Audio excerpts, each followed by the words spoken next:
Hi guys, and welcome back to the Pildora channel. Today, we're gonna do a little how-to on how to compost in a New York City kitchen. My name is Celeste, and I'm the founder of Celestial Solutions, which is a sustainability consulting company here in New York.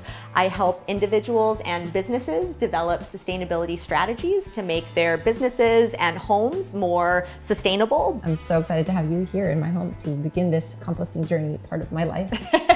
Great, it's going to be a lot of fun. Composting really makes a big impact on a local and global scale. So much of our food waste being thrown away, that all ends up in landfills, that it doesn't decompose properly, staying in the landfill and turning into methane gas and other greenhouse gas producing problems and emissions. So when we put our food scraps into a composting facility, we're actually able to turn it into a valuable resource. When you add compost to a plant, it adds a natural fertilizer. You can collect your food scraps in a container and bring those food scraps to a drop-off location. The other option is that you can compost at home using a worm bin, and you could do this indoors or outdoors. I brought this small little container, and this essentially mimics a small little habitat where worms can live. What we have in here is a little bit of newspaper, or what we call bedding material. And then we have some food scraps. This is a little piece of carrot. And then we have some actual worms. So here's how you know if your worms are happy or unhappy. Generally, they will be quite happy if they're in a dark, moist environment. Not too wet, not too dry, and they have access to some food, but not too much. If you overfeed them, then that will turn into kind of a gross, icky pile of food. So you want to be aware of how much you're feeding them and keep track. Just check on your worms every couple of days. So worms will generally want to eat most kitchen scraps from fruit and vegetables. So any carrot peelings, apple cores, banana peels, things like that, lettuce. You would definitely not want to give them any citrus, because in the same way that if you do a citrus peel for your skin, it has a little bit of an abrasive quality. It's the same thing for the worms. Also, you would never add any meat or dairy, animal products in general, or anything oily or cooked. So what do you do when you go out of town?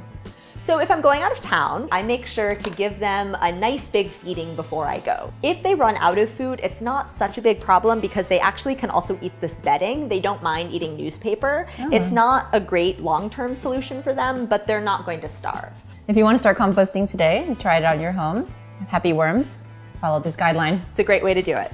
So the second option for composting at home is to collect your food scraps in a receptacle, store it in your freezer, and take it to a drop-off location where someone else will collect the food scraps and compost them for you. So I have collected some scraps from the past couple days. I have some eggshells, banana, and some citrus. Great. Is that okay? That is okay. The only time when you wouldn't want to have citrus is in a worm bin. I do have some avocado peel. Great.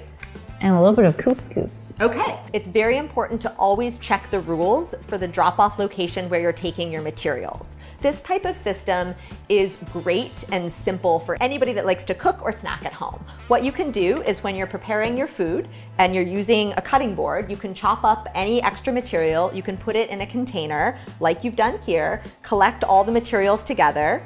And one of the reasons we have them in the freezer is because they won't smell.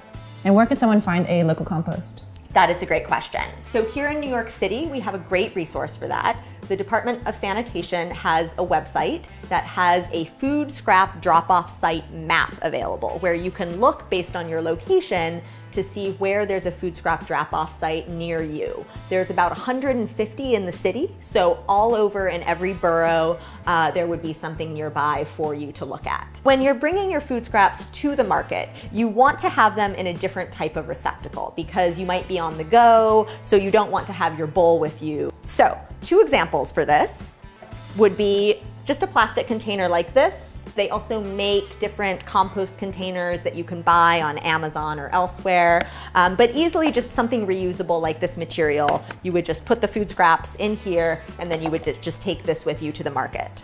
The other option would be to use a plastic bag or a compostable bag. So a couple things we didn't talk about adding to your compost bin is paper towels. I just wiped my hands after touching those worms, and now I have this wet soiled paper towel. I can actually add this to my compost bin as well. We're going to actually take these food scraps to Union Square and show you how to drop them off. They will be collected at Union Square and brought to a large industrial sized composting facility where they will then decompose.